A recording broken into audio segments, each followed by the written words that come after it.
Rogue Radio. Now available on Mixcloud at mixcloud.com/Rogue Country. Keep it rogue.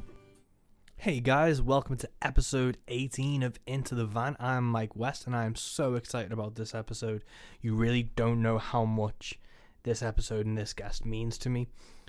With this podcast, I've got the chance and I've been lucky enough to talk to these artists that I really respect, and a lot of artists that I personally don't know, but they still take a chance and are generous enough with their time to say yes and come chat with me for an hour about music and, you know, all my weird little questions and things. And I cannot thank every single artist who's been on this podcast so far enough for being so generous with their time. Today is Ben Caplan. I'm a fucking huge Ben Caplan fan. I first found him with the Birds with Broken Wings album. I found him on YouTube, and he just has this gravitas and theatricality and presence to him that is so captivating, and I was hooked straight away. So the fact that he agreed to do this, I was so made up, and it was one of the podcasts I was most nervous for because, you know, with the artists that I know personally, or, you know, I've got a bit of history with, I've got that familiarity with them. Going in cold with these Zoom calls, it's a different beast, and this is a brilliant podcast. I'm so happy with it. So before we get into that, as always, we are brought to you by The Next Life, my debut album. I'm super fucking proud of this record, and I really hope you give it a chance. I've been blown away by the reviews and the reception of it by people, so I'm going to drop a track in here now. Don't do like I've done, say a father to son, and let this world leave you cold. Do what you can and love what you do, for it's a long and lonely road. It's a long and lonely road. It's a long and lonely road.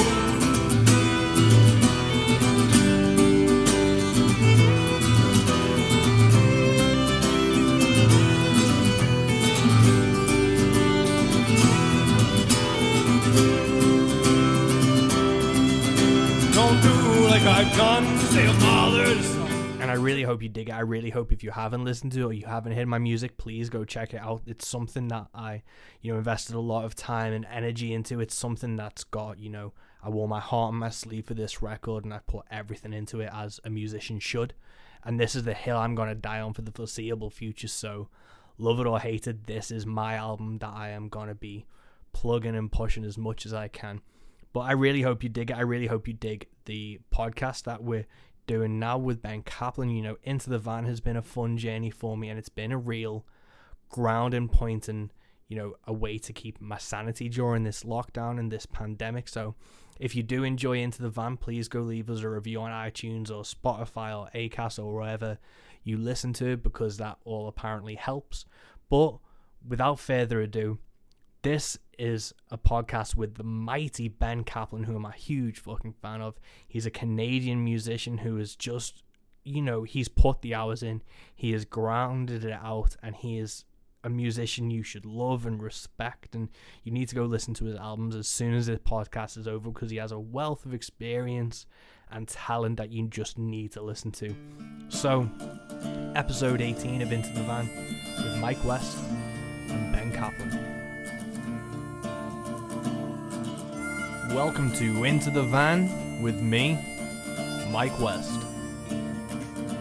Cool, so thank you so much for joining us today. And I just wanted to I really love your style. Like, I've been a big fan of your work for ages. And the interesting thing I found was I first heard you with the Birds with Broken Wings album.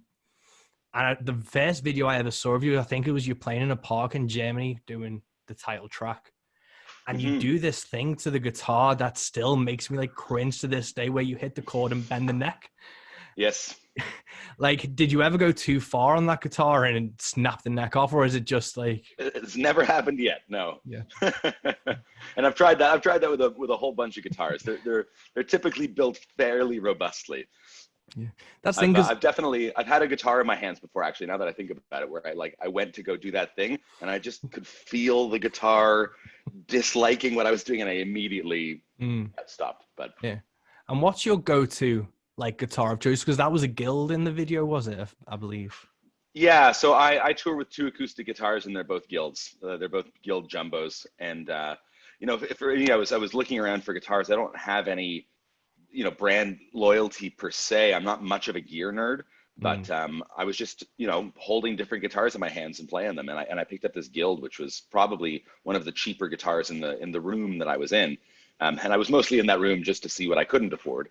But then there was this Guild that was sort of just probably just above what I thought I was going to spend on my next guitar. And it was like that scene from Harry Potter where he picks up his Mm. wand. You know what I mean? It was just mine. And then the guitar that I play now, I was actually looking for the B guitar so that I would have another guitar on stage in case I ever broke a string. And I stumbled into a little guitar shop in Manhattan, and found what turned out to be my new A guitar. It just was like similar to the first Guild, but like even better. And so Mm. that's how I wound up with those. Yeah. Was it like just because for me, when I was going for an acoustic guitar, I started off in like rock and metal bands. So I had like a Flying V and a Fender, and I went through all those first. So acoustic guitars have such like a distinct sound to them. And what I got is what's behind me. I have two Epiphone EL00 Pros, and for me, that was kind of like the guitar that just fit. And it's such a weird thing because you think acoustics is just acoustics, but you've got like the dreadnoughts, the jumbos, the parlor guitars, and there's such a specific sound. And obviously with your kind of stuff, do you change guitars on like the records? Do you have specific ones for specific sounds for when you're actually recording, or is it just straight to the jumbos? Straight to the jumbos. I mean, I'm making a record right now, and I am working with some different guitars because the record that I'm making now is a much more stripped back acoustic sound, and so the guitar is going to be much more of a character in the mix, and so it has become a bit more of a like interesting project to find the right guitar for each tune, and even like treating the guitars and putting little bits of foam to adapt the overtones and resonant frequencies. So that's a thing that I'm sort of experimenting with now. But no, I mean, as far as I'm concerned, like those Guild guitars, they have a really lovely and warm low end, really nice bottom end. And just in terms of my own playing style, they're really they're probably overbuilt, and I tend to play fairly aggressively. And I find they really keep up with me. They push back a little bit, which I really like. Cool, man. And how far along into this new record are you? I would say that I'm like maybe a third of the way through making the thing, something like that. Cool, man. Because I'd love to talk about your process a bit, because you had like Birds with Broken Wings, that was 2015. Mm-hmm. And before that, you had In the Time of the Great Remembering. That's right, yeah. Was there an approach at all between those albums? Because I want to get into old stock as well, but that's a bigger process, I think. With those first two albums, was there like a writing style or a kind of mindset that you went in with those? Because one of your interesting things, I think, is you had like not necessarily non-conventional instruments, but you had like clarinets, and it's more like operatic in nature, I think. Sure. Yeah, I mean, I think that, when the first album, In the Time of the Great Remembering, that represented sort of the culmination of 10 years of writing songs and gigging and experimenting. And when I moved to my new city of residence, Halifax, I was starting university in that city, and just in a phase of artistic experimentation. And I was lucky that the people around me were also in that same place. It wasn't like everybody needs to get paid to go play a gig. People were just excited to play music. So I was experimenting a lot with a lot of other hobbyists and musicians. I probably played with about 60 different instrumentalists, not different instruments per se, but I was working with a trumpet player and a cellist and a violinist, and then I tried working with a sax player and a clarinet, and all of these different sounds and approaches and styles and personalities. And it was through that process that I began to eventually really find my voice. And, a lot of the music that I was interested in from the standpoint of Eastern European folk music, which is a well that I drink from quite a lot. The violin and the clarinet are two instruments that blend really beautifully together and that have a long history of working together. And so that wound up being something that I, whittled towards as the process went on. Cool, man. And with those like early influences, what would you say were your most like defining artists or genres that you were like listening to growing up? And then when you started writing your own stuff, who was kind of, you know, the ones you had on repeat or the ones you were trying to like emulate or pay homage to? Yeah, I mean, my musical awakening as a writer, I think, was probably thanks to Bob Dylan. He's a major influence in my early years, in particular. And you know, he sort of like led me into the American folk revival artists like, well, actually two Canadian artists, Neil Young and Joni Mitchell, but who were deeply involved in that scene. I got into, yeah, I was really into Paul Simon, like Simon and Garfunkel as well, but also the breadth and the depth of the different styles that Paul Simon explores in his work was definitely inspirational for me. Ironically enough, I got the soundtrack to the musical Hair. So that was there's something really interesting about that music to me, and like the way in which that music was composed and arranged. And then there's a bunch of Canadian artists who you probably wouldn't have heard of, like Wax Mannequin, who's an artist that I deeply adore. Jeff Berner is another important influence of mine. Fabulous, like sort of punk klezmer accordion player. And then moving into my 20s, I was on a backpacking trip in Europe, like a total cliche, and stumbled across this Balkan brass band playing in front of a cathedral in Antwerp. And there was something about that sound, the music, the scales that they were using, that was deeply evocative of music that I had heard and experienced going to synagogue as a child.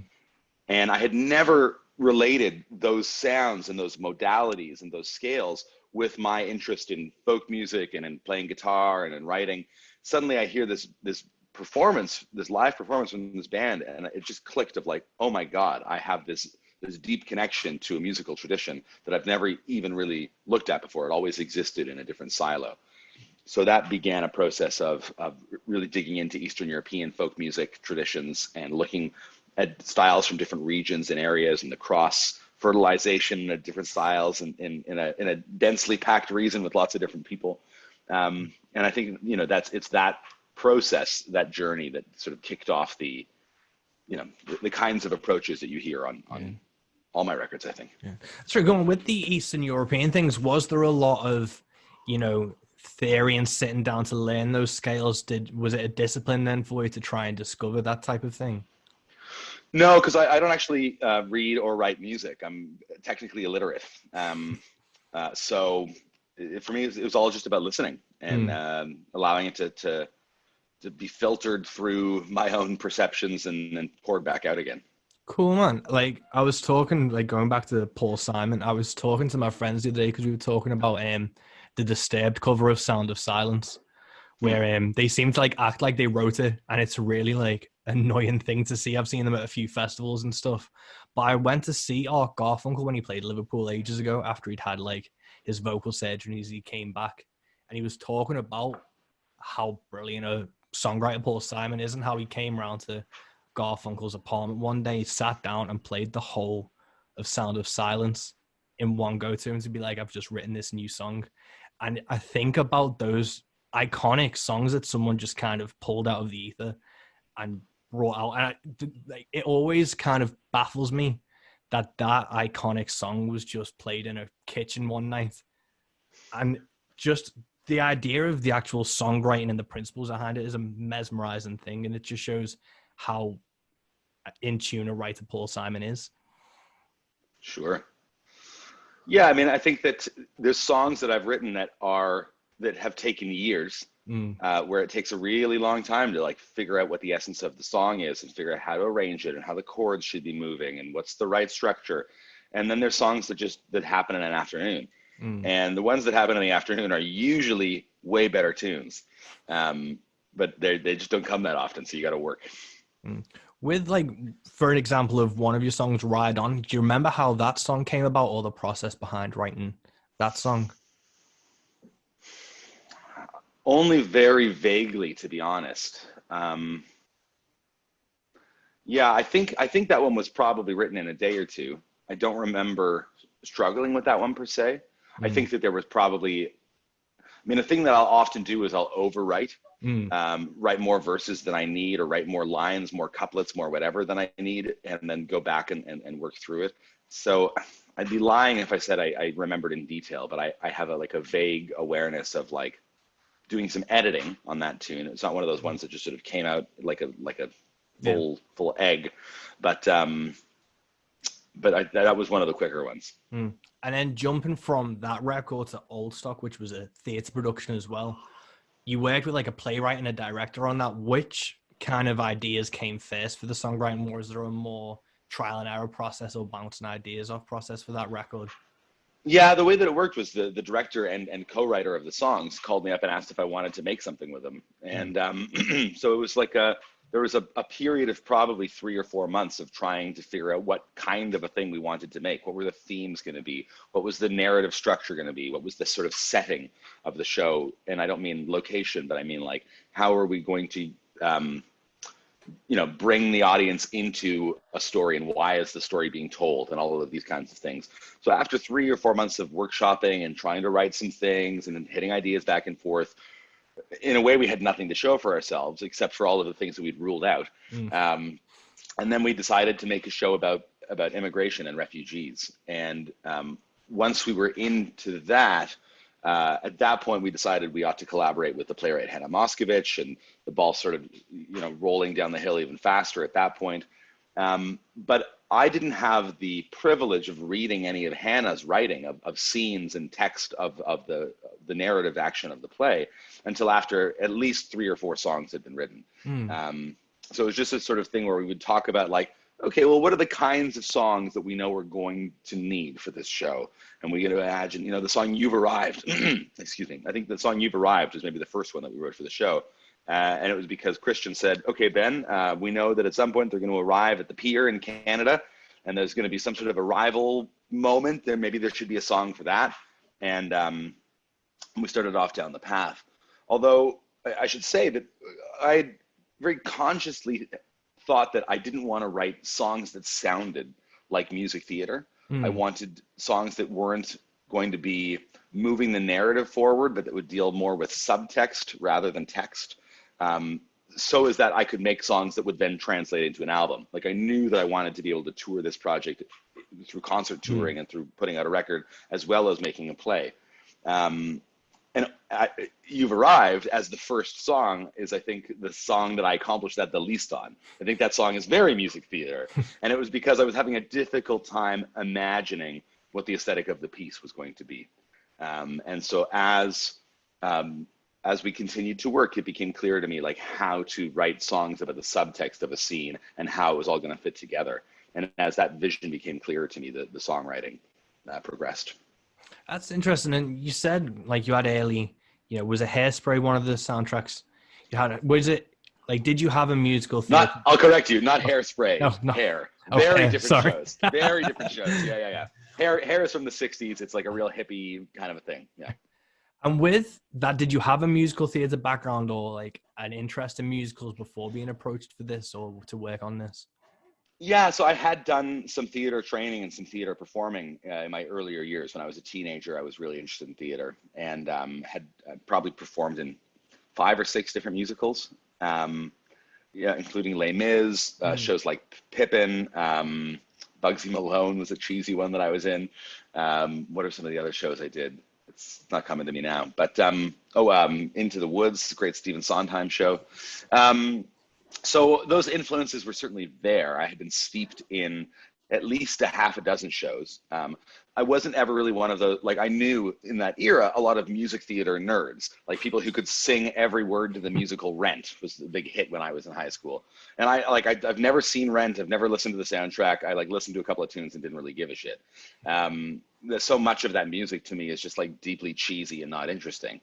But having been steeped in the aesthetic of that music and having sort of learned how that world operates, I think it gave me access to tools that a lot of people who are like doing the folk singer-songwriter thing don't have in their minds. And so I think, a lot of those performative aspects of the grandiosity that is often in that world sort of came to me quite intuitively and automatically. And it's been like a struggle to like, tone it down a little bit and make things a little simpler and gentler. That's been a long process for me. Cool, man. I definitely can hear that in like your first 2 albums. Like, don't take this in any way that's not a compliment, but I really think you have like a great Disney villain voice. If they ever needed like a musical like number, I think you should definitely be called for a next film or something. There's that kind of theatricality to some of your songs and your phrasing and deliverance that just lends itself to this type of thing. That when you made Old Stock, it was like you'd been kind of on that path since day one, really, with that kind of mindset. But with like working with the playwright and stuff, was there like compromises and notes on the songs you were working on to try and not, obviously we're trying to do subtext, but was it kind of maybe an arrangement kind of way? No, not really. I mean, the playwright Hannah and I like almost never worked directly with each other. You know, it was mostly me and the director and song co-writer who were in, you know, one space working on the songs. And it was really Christian Barry. It was his role to sort of say to me, like, here's this kind of a song that I think we're going to need.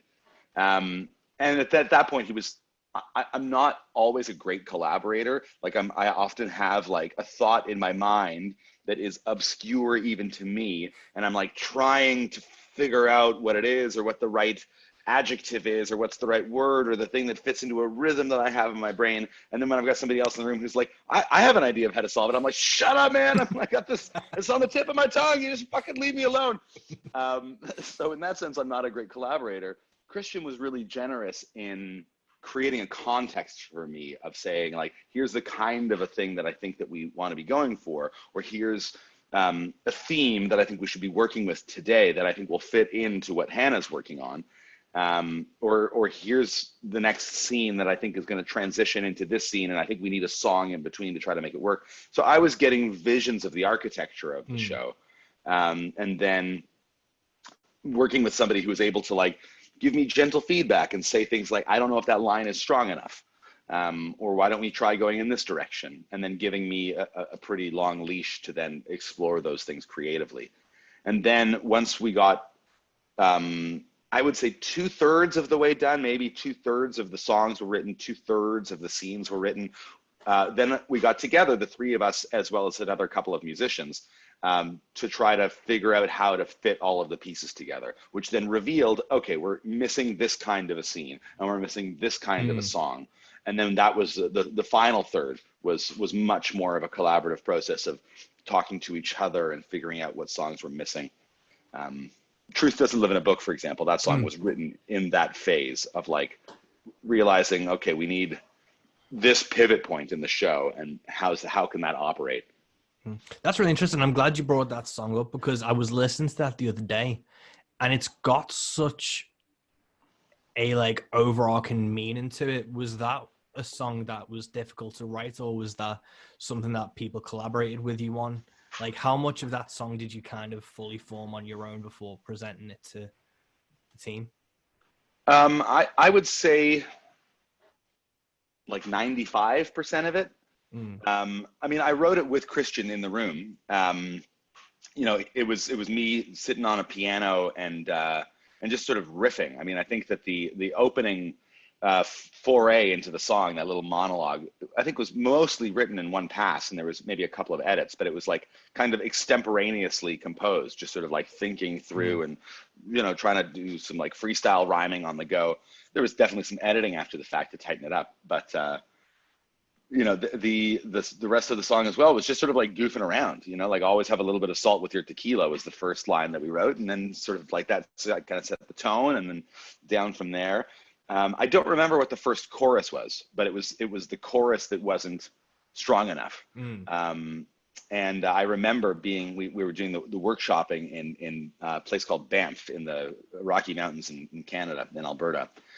So we were in this like little retreat working on stuff, and I remember being there and being like, you know what, this chorus just isn't strong enough, and going up to this like, you know, little bedroom away from it was sort of in this big house with a piano in the living room, and I remember breaking off and sitting on this like chaise longue in this weird room, and just like spending 2 or 3 hours just working on that chorus, trying to figure out the right metaphor, the right imagery, and just beating my head against the wall until I found it. And then I brought it down 2 or 3 hours later. I was like, I don't know if this is done, but I think this is stronger than what we had. I don't know. And my collaborators were very generous in saying, this is great. I think this is perfect.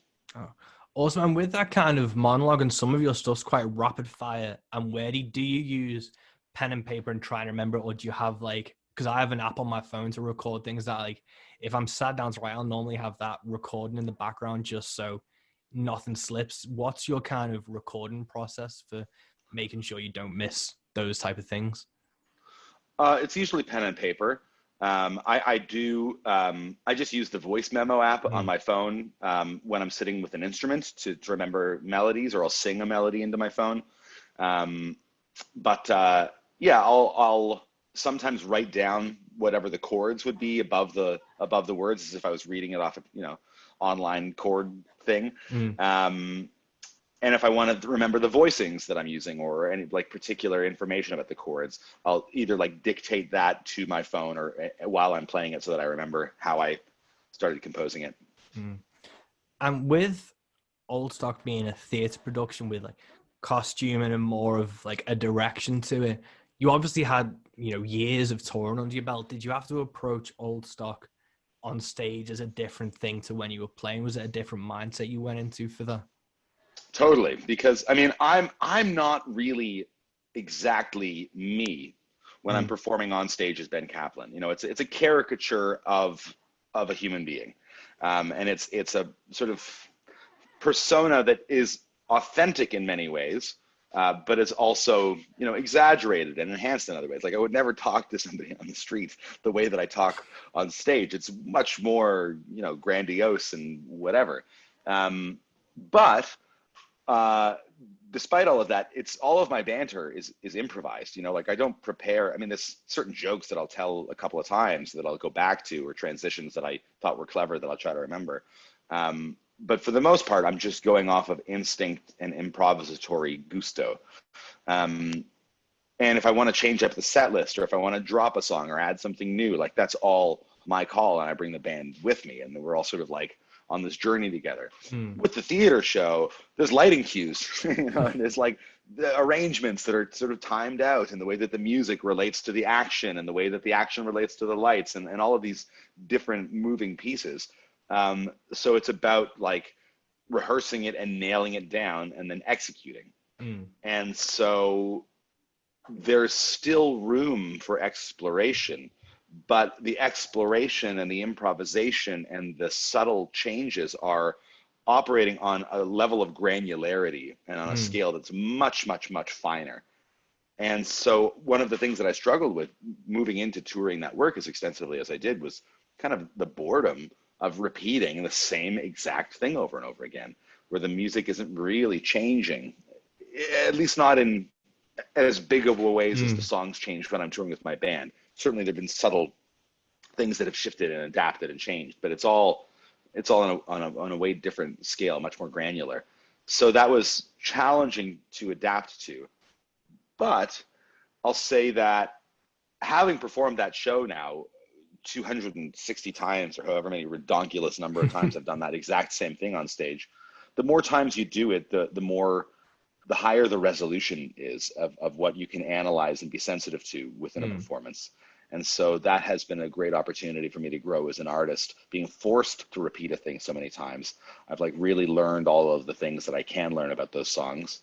And I continue to be surprised as about what things I can discover in performing that music. That's really interesting, man. I recently, like, obviously Hamilton came out on Disney Plus in July, and that was the only reason I got Disney Plus, was to give that a watch a couple of times while I had the free trial. And my girlfriend got me a book on it all, and it just shows how in depth everything is. You see the music and the actors, but the stage and the lighting and the directions are at another level. And it was in the liner notes of that thing, you see where like Lin-Manuel Miranda and Jonathan Groff are talking about, they started changing lines that were obviously in the musical set in stone, but the way they delivered them at certain times or at different performances just gave it a new level of like interest to them, and also it brought like a different like delivery to the character as well at the same time. And it's a really interesting thing is, with something that's repeated so many times, where you just finding, if you just tweaked one word there, it was like that made it interesting for you that night. Absolutely, yeah. Mm. I mean, and I think about like listening to bootlegs of Bob Dylan playing in the 70s and 80s and 90s, and how like he didn't sing any of those tunes the same way twice. You know, he was constantly experimenting with phrasing, and like often to the disappointment of his audience because they wanted to sing along, and he's not singing it. He's not singing it straight anymore. He's singing it with weird back phrasing, or he's pushing this line, or he's changed the chord progression ever so slightly. And you know, that stuff is really important to me for finding ways of keeping it fresh. And you figure out, like, you're in this straitjacket, and so your natural inclination is to figure out, like, okay, well, where can I wiggle my elbow? You know, it's like I can't move my arms, but I can sort of get like a little thing going on over here. And so you do that, and you sometimes you make it less strong, sometimes you make it stronger. But that process of discovery is what keeps it interesting.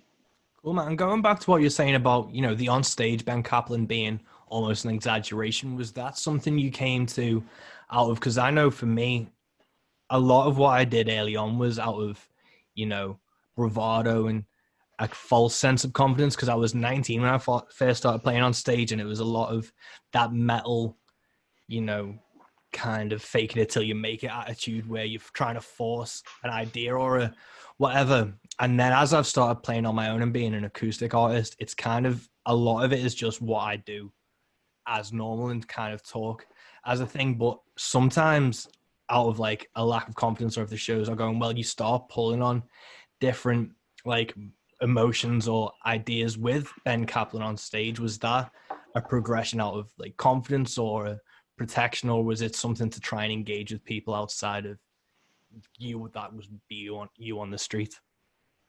I think it's all three of those things. I mean, to me, it really is a tightrope act, because if there's no authenticity in it, I think it gets pretty boring pretty quickly. I think that especially when you're doing the sort of like acoustic thing, and there's not a shitload of lights and pyrotechnics, and you're 80 feet away from the audience in a stadium, you know, there needs to be a human connection.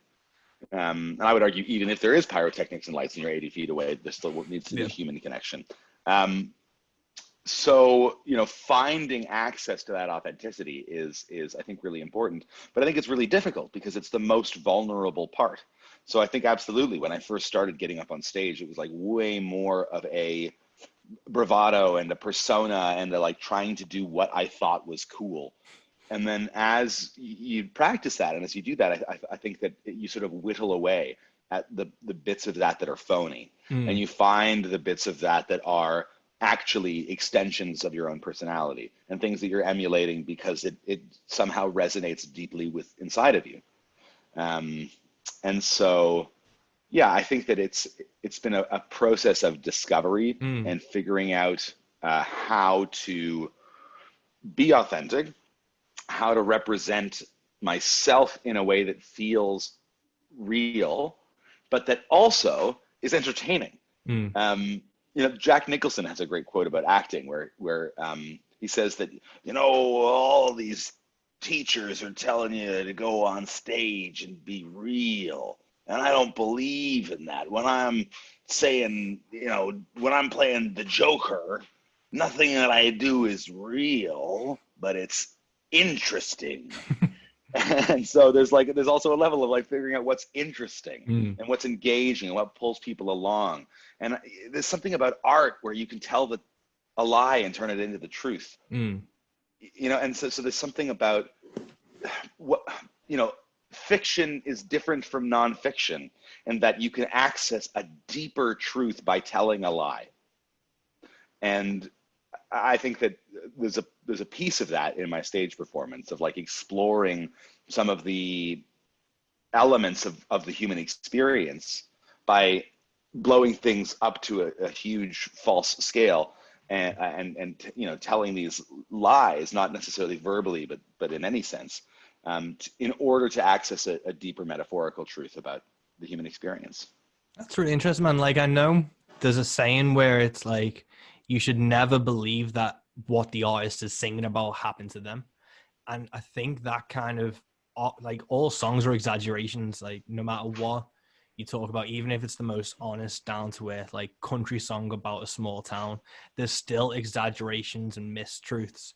So it's interesting to see an approach that brings that into the performer on stage as well, where it's an exaggeration that doesn't shy away from the truth, but it points to it a bit more. And that's a really interesting thing. Was that honed over obviously it's like 9 years or plus that you've been touring as this thing. Has there been, you know, levels of self-discovery along the way that's helped you as a writer and a performer as well? Absolutely. Yeah, I think that you know, I'm constantly interested and curious and trying to figure out how to hone my craft. You know, thinking about how songs are lies in certain ways. It's like it's not that they're lies or that they're falsehoods. I think about them as being filters. And if you think about, like, in the theater, you use these little pieces of colored cellophane. We call them gels in the theater. So you put a gel over the light, and so you've got this par can that's pointing out, like, you know, whatever the color is of the bulb that's being produced, and you put a pink gel over it, and all of a sudden the light is pink. So what that filter is doing, what that gel is doing, is it's blocking all of the frequencies that are not pink. And so it's not changing the light. It's letting pass through just the frequencies that are achieving what you're trying to illustrate, and that are helping to generate the vision that you want to present. And so when I write a song that's personal, or that it may be in some way autobiographical, you know, it's not that I'm trying to achieve some sort of authenticity and find some sort of deeper truth in what I'm trying to explore, what is universal about my particular circumstance. But in so doing, I'm leaving out all of the color frequencies that are not pink. You know, it's like I'm leaving out the parts where I was clearly the asshole and definitely brought about the demise of the relationship because of the shitty things that you know, it's like that didn't actually serve the thing that I was trying to work on here. So I left that out. And so I think of it, it's a balancing act between seeking truth and authenticity, but also leaving out important details that don't work towards the goal that you have in mind. Yeah, no, that's a really interesting way to look at it, because obviously if you're telling a story, sometimes like the day of the week doesn't matter, and sometimes it doesn't. It's really interesting that to put it in or out is actually a choice, and it's a conscious choice that you need to do and things. But going on to, obviously you've done old stock and you've been playing these songs. Is the new record kind of a counterbalance to that? Because you're saying it's more stripped back with the guitar being a focus. Is it the counterbalance to what you've been doing for the last few years? Totally. So I have a slowly growing batch of new songs. I'm not a particularly prolific writer. It takes me a long time to get songs finished, you know, except for those rare ones that happen all at once. So I have chosen not to push those songs into the world in this moment, because I'm hearing them as being arranged for sort of a larger brass ensemble, and I'm interested in trying to make something that's quite energetic and will be kind of a party to play on stage. And I just, with the circumstances of the world right now, it was just like, well, this is the wrong moment to be workshopping that project, because I want to be workshopping it with other artists who are expert at the instruments that they play. I don't want to write trombone parts myself. I want to work with a trombone player to think, you know, this is my idea. How would you play this? And then work in that sort of collaborative way. That's just not going to happen right now. And it's also not going to be toured right now. Like, there's just no universe I can imagine in which that project can be brought into the world. And so what I've chosen to do instead, because I need to keep working and figure out a new way of engaging with my audience and developing my own craft, is I've chosen to go back to my last 3 records and think through a best of album. But instead of just taking those songs and re-releasing them, which has no possible value in the age of Spotify, I'm taking them and reimagining them as stripped back solo acoustic tunes, and figuring out what is the way that the artist that I am now can reapproach in a more sensitive way the songs that I've already released. Interesting. Is there any songs that stand out to you from those that you've picked that have taken on a new meaning or evolved from your initial time of like writing, recording, and performing for the new record? Yeah, I mean, the one that's maybe closest to finished right now, doing this, my original vision was to, like, whenever I'm playing a show, a solo show, which has been less and less over the last 10 years, I'll often get people coming up to me and saying, you know, the band is super cool, but my favorite version of your music is when it's solo, or I love that version of Down to the River, of You in the Park, or Birds with Broken Wings in Germany. And people have told me that they really appreciate that solo stuff. And so I thought, like, great, I'll just do what I do, and I'll go into the studio and I'll play the song the way that I've already played it a thousand times, and we'll put it out and people will have that record that they've been asking for. And then once I started to do that and listen back to the music, I thought, like, yeah, this is interesting to watch, but I don't know if I want to put this on in headphones or walk down the street to it. I don't know if I want to listen to this while I'm cooking dinner. And I think that's the kind of record that I want to make. I think the medium is so important. And so through a visual medium of YouTube, there's a way of performing the song that I think can really work. But once you've cut away all visual information and all you're left with is the music, I don't know if that is the right approach to those songs. So I chose to then try to figure out, what are other ways that I can think about these songs? What are other ways that I can use my voice and use my instruments and think about remaking the song? And so one of the first ones that I feel like I found a really strong way into is the song Beautiful off of In the Time of the Great Remembering. And then that one, it's sort of like, when I recorded it, sort of got this kind of like vaudeville kind of energy, and the wood blocks and the banjo, and it's kind of a little bit hokey and high energy, and there's a fucking flute solo in it for some reason, because Van Morris is cool, whatever.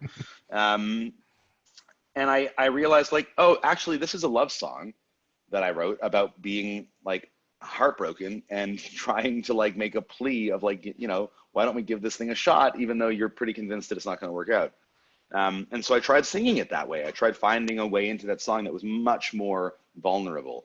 And when I got into the parts of my voice that are a higher register, you know, my instinct is to sort of like push it out, and it gets bigger, and I can do this sort of full-throated, high octane, high octave situation. And that wasn't working with this arrangement. So suddenly I was flipping into a falsetto instead to hit those same notes. And it turned into this much more vulnerable, much more intimate song. And so that was it totally transforms what the song is for me, and made it interesting to me in a way that it was starting to get boring, because it's a 12-year-old song. Well, man, no, that's really, like, interesting. And with that song, did you say you're like a third of the way through? When do you reckon that record will be out? Will it be this year or? Definitely not this year. And I'm on the road right now. I took a trip to a more central part of Canada, Ontario, where there's a much higher caseload, and doing any sort of collaborative work is impossible. So I'm on pause on that project right now. But the intention is to, or I'm actually not exactly paused, because I'm continuing to do pre-production and that personal discovery of this music, and continuing to work through these songs. But my intention is to get it out by early March of 2021. And I've got some touring booked actually in the UK in March of 2021. We'll see if that actually happens. The dates are all booked. It's not been announced yet, because we don't know if it's going to happen. That's sort of going to depend on Boris and the rest of you getting your shit together and making it possible for me to get over there. Well, I didn't know you were going to be touring in March, so I will personally seal every single person in their own house if it means you can get over to here in March, because that'll be awesome. Yeah, if you wouldn't mind just shutting down the British economy so that I can work in the first quarter of 2021, I would appreciate that. Yeah. Don't know, 100%. Like, off on a tangent, there was a cartoon in some newspaper, I think, lately, and it was like just a pile of bodies, and Boris standing in front of him being like, but thank God the economy is okay. Yeah, it's pretty dark. Okay. But you're on a break now, but I've seen on Facebook things, you've been doing some solo shows. Like, at the moment, has that been fun? And have you been reassessing that material live on stage to, like, that audience that you've been playing with in front of? Absolutely. And that's part and parcel with this recording project as well. It's me recognizing that I'm not going to be on stage with a band for at least another year, if I'm on stage at all. And there's a couple of reasons for that. So one is the fact that most of the musicians that I work with don't live in the same city as me. So any touring project relies on being already of a certain scale, where we're flying to a place and having 2 or 3 days of pre-pro to rehearse the material and get ready for the tour. So, you know, that money is just not on the table anymore, because venues are all struggling to get by and fans are not going out to see live music. So any shows that are happening are socially distant, which means the capacity of a 200-person room is now down to 50 people. You can bring the ticket price up a little bit, but you're still not dealing with the same margins.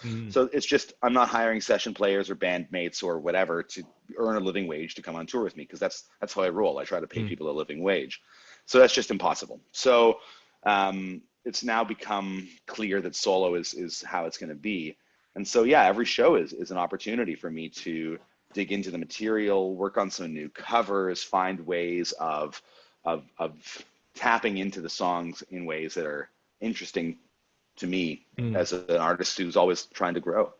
Cool, man. And what covers are you looking at doing, and what have you been playing like recently? Yeah, I've been doing, there's a few Tom Waits tunes that I've been covering. I mean, he didn't come up in my influences earlier, but he's definitely a major inspiration and influence of mine.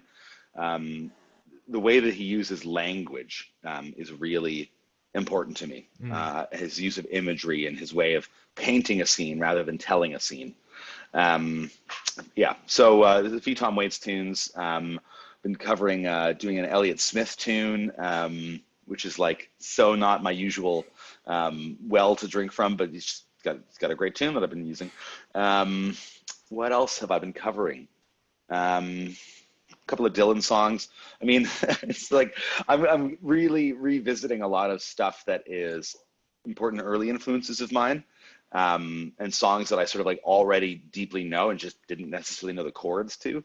But I'm now starting to explore, and I can't actually even think of anything off the top of my head, but I've got a bit of a list going of more contemporary stuff that I'm trying to learn. Oh, Man Man has a tune that I'm thinking about trying to learn. Man Man is a great band. Oh, cool. Yeah, so it's just like it's an ongoing process of like trying to balance my time between working on my own new stuff and then going back to this thing that I did so often as a younger artist of like learning the craft of songwriting and performing by, digesting the material of other great artists. Yeah. No, that's an amazing thing to do. And what you were talking about engaging audiences and stuff, you started the Talk It Out podcast on YouTube. I think it's like 5 episodes in now. Yeah. Go ahead. Was that because of the pandemic, or like did you have that idea before everything started going into lockdown as well? Because I started this podcast in March. I started recording everything in February just so I had some back episodes so I could put it out, and then obviously the world ended. So because I couldn't gig or do what I needed to do, this has kind of been my lifeline to keep creating and keep producing things that can engage people. Was that on your kind of radar at all when you started doing Talk It Out? Yeah, I think like I definitely listen to way more podcasts than I listen to music. And I've been interested and been fantasizing about making a podcast for a really long time.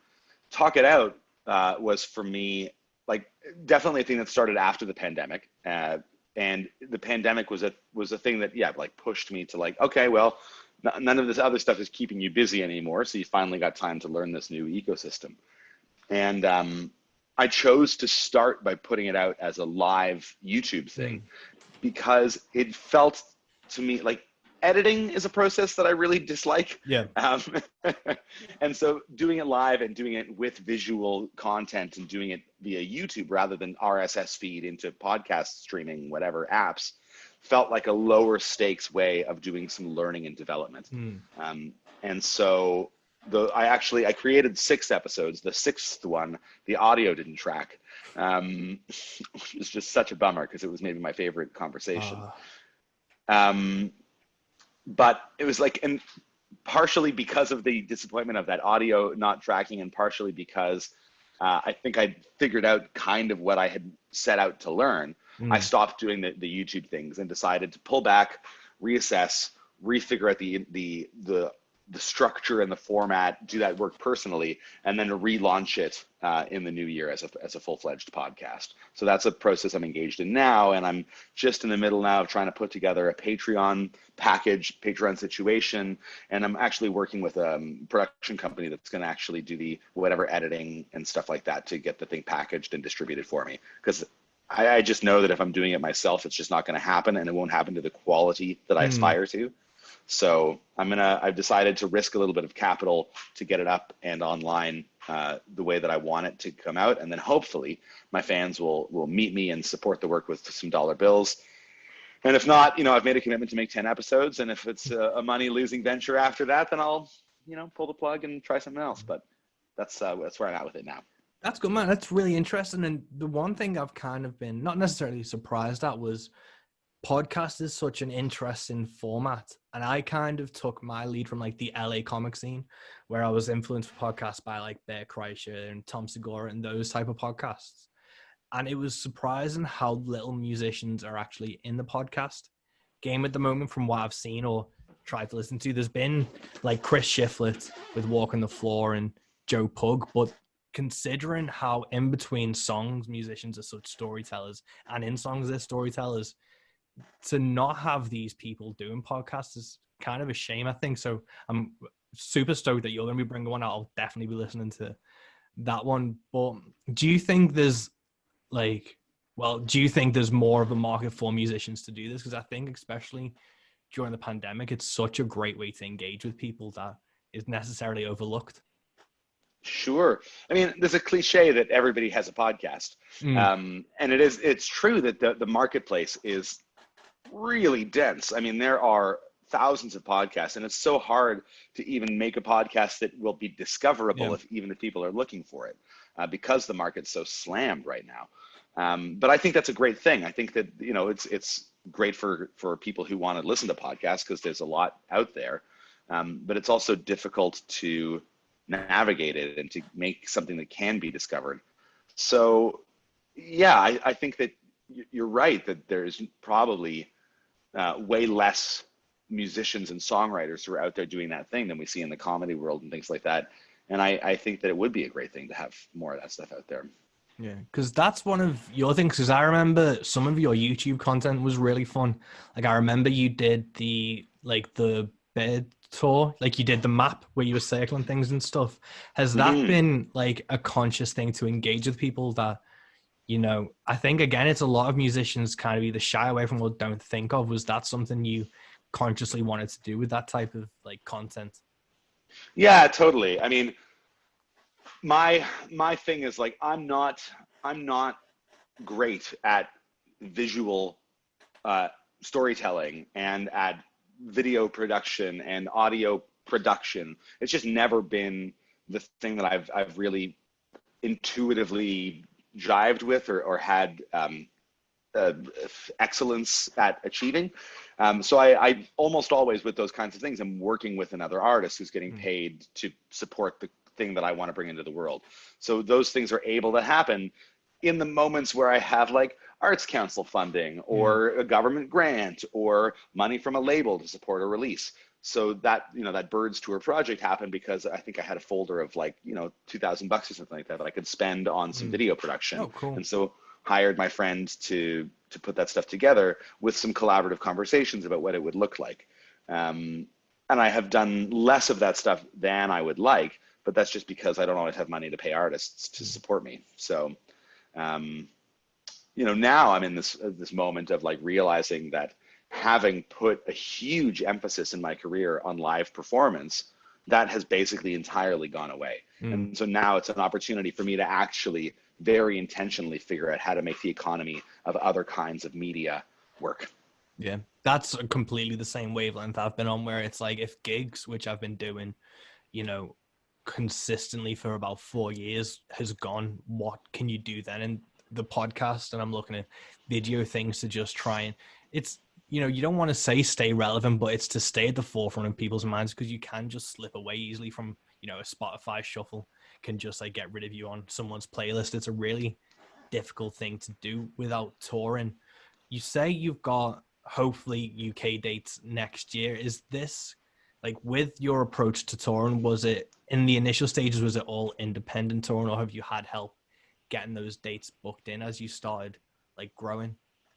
Oh yeah, I work with a booking agent. And that was one of the first pieces of my team, really, that I have leveraged to be able to become an international artist is having good agent partners. And it's something that I just have been very fortunate to have been able to find those people. So that was I think that the tour that I'm, may or may not be doing in March was actually originally booked for November. And that was something that we started looking at in like May or March, or let's say April or May. It was like, okay, cool. So the whole world is shut down, but maybe things will be better by November. Let's take a look and just put some holds out and see what venues are doing. And then that obviously got canceled probably 2 months ago, officially 2.5, 3 months ago. But even before that tour got canceled, we were like starting to ask about avails and putting feelers out for Q2 or Q1 2021, which is how people talk in that world. And now we're having conversations around what does it look like to move this to the fourth quarter of 2021 or the first quarter of 2022. So we'll see. It's I'm not holding my breath. I also had a tour of the Balkans that was scheduled for October of this past year, and then got moved to November of this year after the UK, and then obviously that's not happening. So that's also being looked at. That's been moved into 2022. So we'll see. It's like there's no telling how long this thing is going to last and what the rollout will be of the vaccine and how effective all of that is and what it actually means for us. I'm trying to stay on top of the ball so that all of the holds and all of the venues are not booked up when I am ready to go back on the road. But I don't honestly anticipate that any of those plans will actually come to fruition. I'm just sort of planning as if it will happen, but living as if it won't.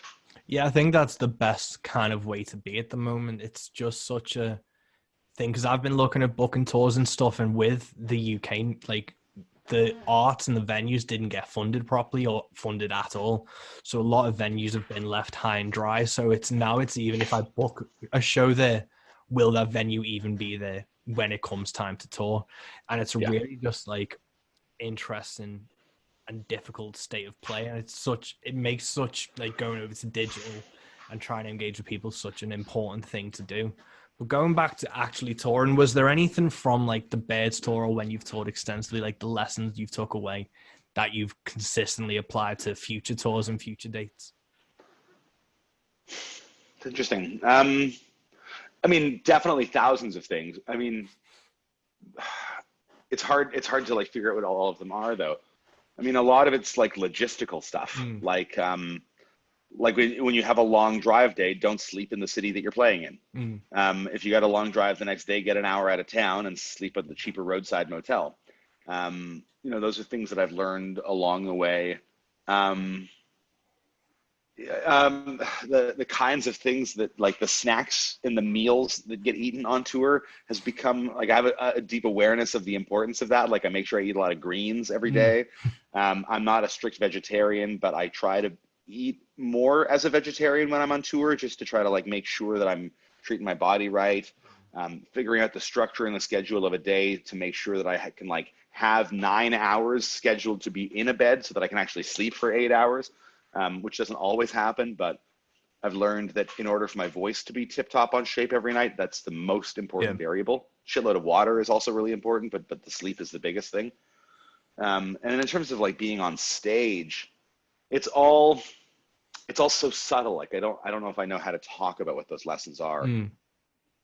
Yeah, no, it's a really interesting thing. I was talking to my mate the other day because I've got certain stories for songs and stuff, and I was joking, and it's partly true that the further away I get from home, the more graphic and heinous those stories become, because I'm 100% sure that like they're less likely to get back to my mom and dad.